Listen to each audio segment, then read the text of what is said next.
Bueno, vamos a empezar con los fundamentos para la materia de fisiología. Lo primero es entender a qué nos referimos con fisiología por sí mismo.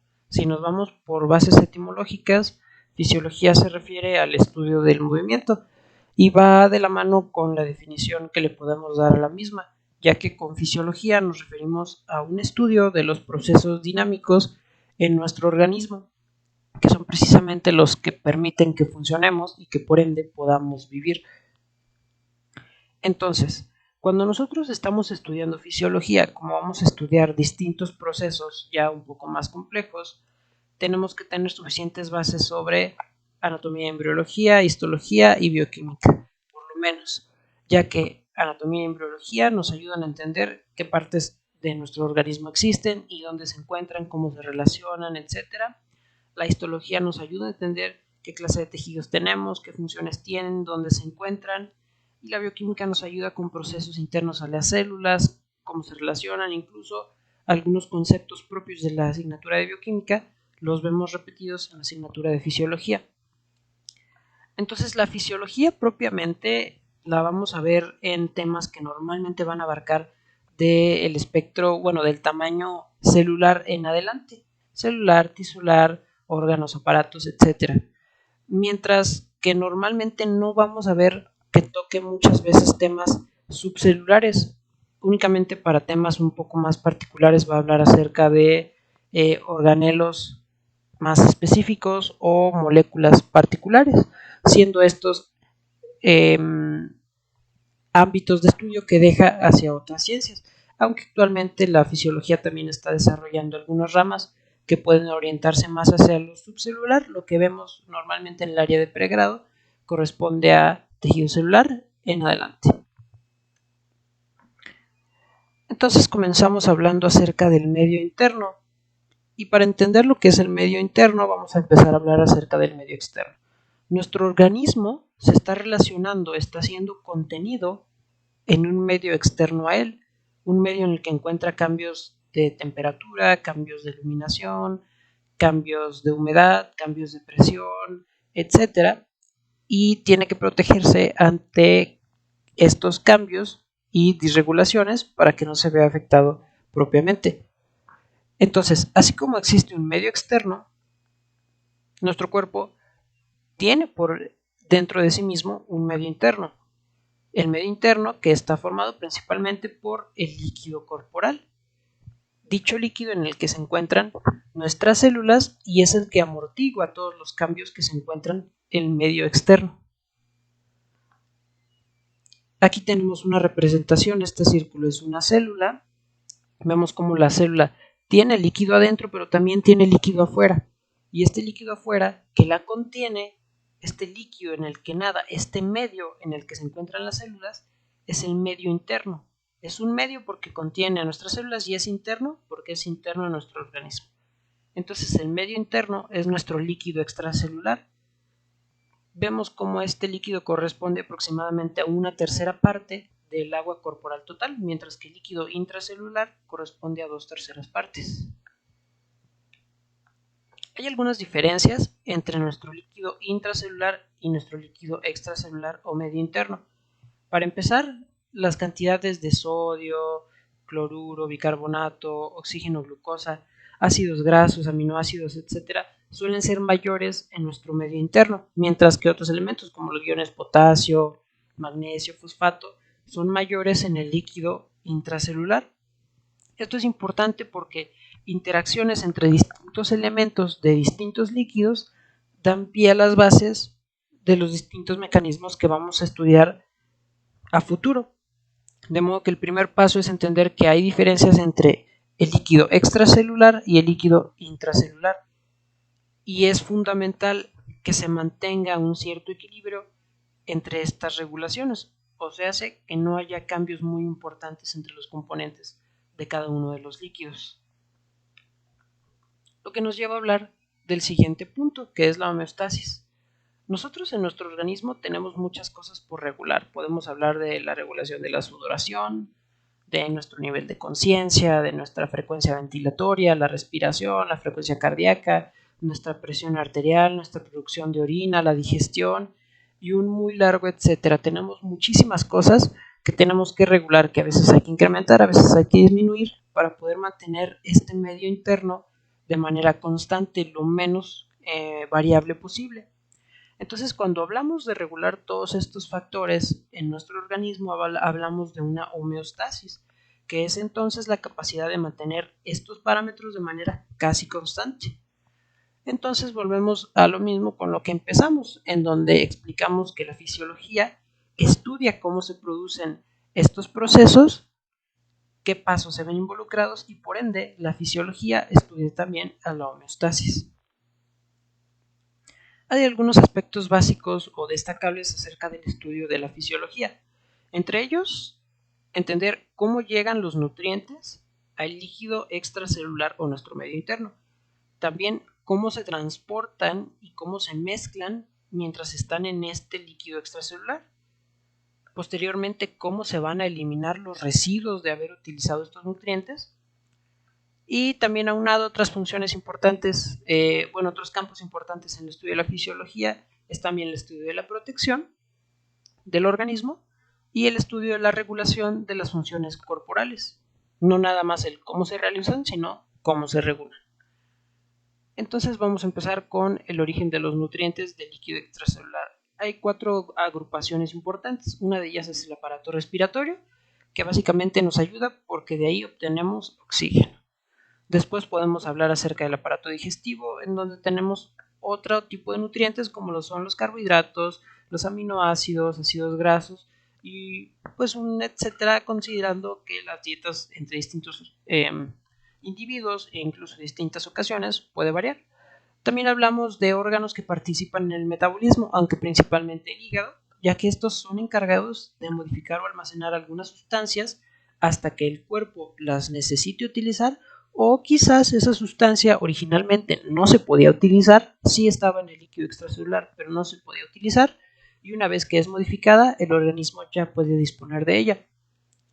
Y otro que también es muy importante es el aparato locomotor, ya que apoya en general a la motilidad, y no me refiero únicamente al hecho de caminar, acostarnos, dar volteretas si queremos, y todas esas acciones que a lo mejor son un poquito más obvias a priori, sino que tan solo pensar que sin el músculo no podríamos tener la motilidad en el resto de aparatos y por ende no podríamos obtener todos estos nutrientes por una dificultad en la movilización de los mismos. El músculo apoya mucho en todos estos procesos, siendo un único ejemplo. Acerca del transporte y la mezcla en líquido extracelular, nos importa mucho el aspecto de la circulación, ya que la vamos a dividir en 2 etapas. Primero, una etapa que habla acerca de cómo la circulación surge a través de los propios vasos sanguíneos, en donde influyen aspectos como el tamaño del vaso sanguíneo, su distensibilidad, la cantidad de flujo, velocidad, etcétera, que tiene repercusiones también a nivel sistémico. Y otra es la entrada de este líquido de nuestros capilares hacia las células. Aquí vemos un esquema en donde tenemos representados ambos procesos de la circulación. Aquí vemos la primera etapa en donde llega hacia las arteriolas, se divide hacia los capilares y vemos un intercambio entre nuestras células y nuestros capilares para posteriormente atravesar hacia las vénulas y continuar con la circulación. Estos productos del metabolismo que quedan como residuo, a fin de cuentas se tienen que eliminar y a partir de ahí también nos puede apoyar el aparato respiratorio. Si nosotros ahí obteníamos oxígeno, pues ahí eliminamos el dióxido de carbono. También podemos hablar del aparato urinario. Nos interesa mucho la función renal, ya que se encarga de eliminar las sustancias que se encuentran en la sangre, o bueno, más específicamente en el plasma, que no sean necesarias para nuestro organismo. Claro, a excepción del dióxido de carbono, que ese se elimina en el aparato respiratorio. Hablamos también del aparato digestivo, en donde el material no digerido, hablamos no de material en plasma, sino material que ha estado originalmente en nuestro aparato digestivo. Este material no digerido se elimina a través de las heces.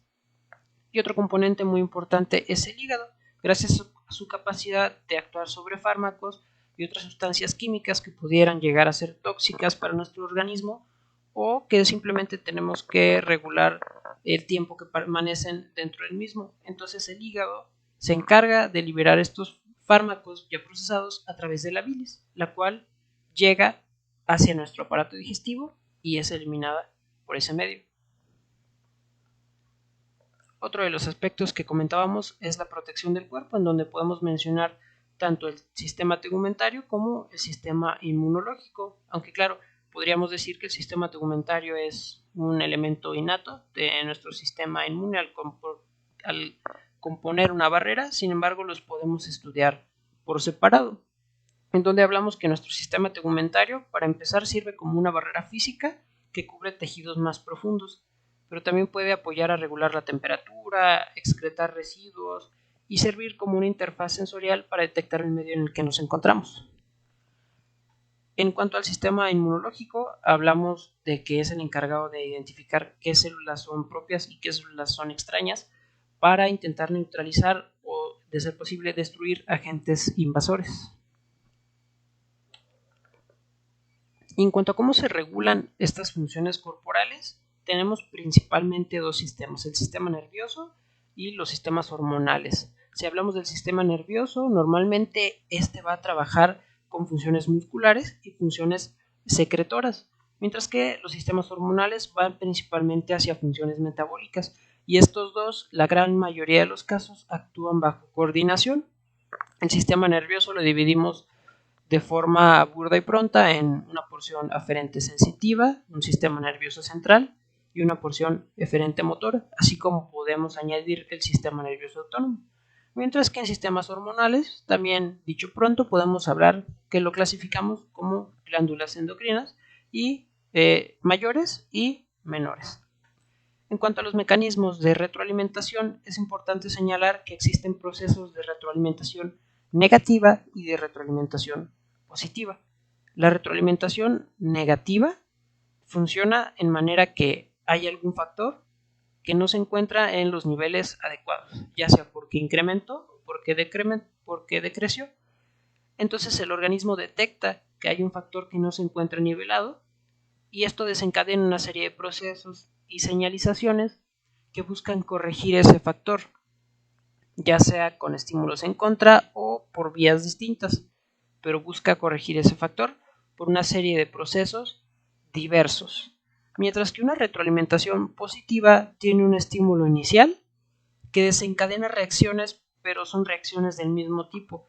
Entonces estas reacciones tienen la característica de que tienden a generar una especie de ciclo vicioso en donde esta misma reacción vuelve a desencadenar otra vez el estímulo y lo vuelve a desencadenar y lo vuelve a desencadenar. Hay una frase que podrían escuchar que dice que la retroalimentación positiva tiende al caos, y es porque muchas veces los sistemas de retroalimentación positiva son los que tienden a generar problemas en el organismo que incluso pueden llevar al paciente a la muerte. Sin embargo, no siempre es así. Hay casos de retroalimentación positiva bien ejecutada, como es el caso de la coagulación.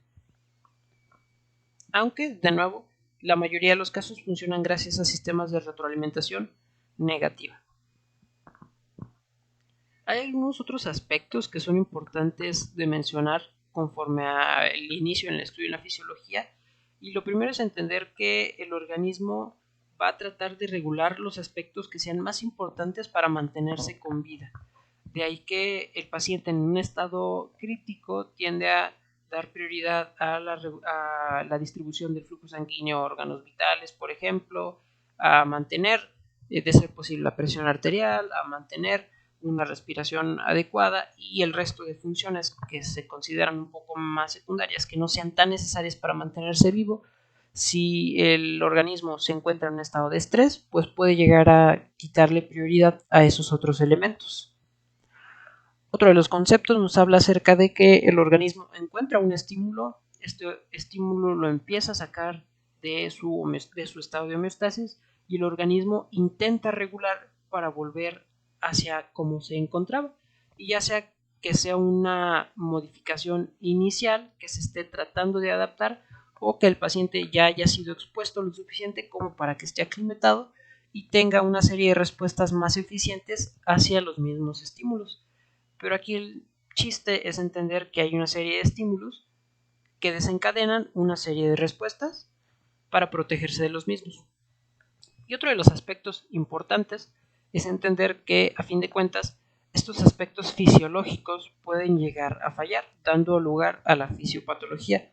Y es aquí donde se ve involucrada la medicina, en estos fallos, por decirlo de alguna manera, de la fisiología, que no es que los procesos fisiológicos se detengan, porque muchas veces al estar el paciente enfermo, esos procesos fisiológicos están intentando recuperar la normalidad. Sin embargo, es en este contexto del paciente teóricamente enfermo en el que el médico trata de intervenir para ayudarlo a recuperar una homeostasis. Y bueno, eso sería todo. Es un repaso muy breve, pero generalmente estos temas se suelen saltar y de repente hay algún concepto que puede ser importante para el resto del estudio en la carrera, como pueden ser los conceptos de la retroalimentación positiva y negativa. Pero en general eso sería todo. Gracias.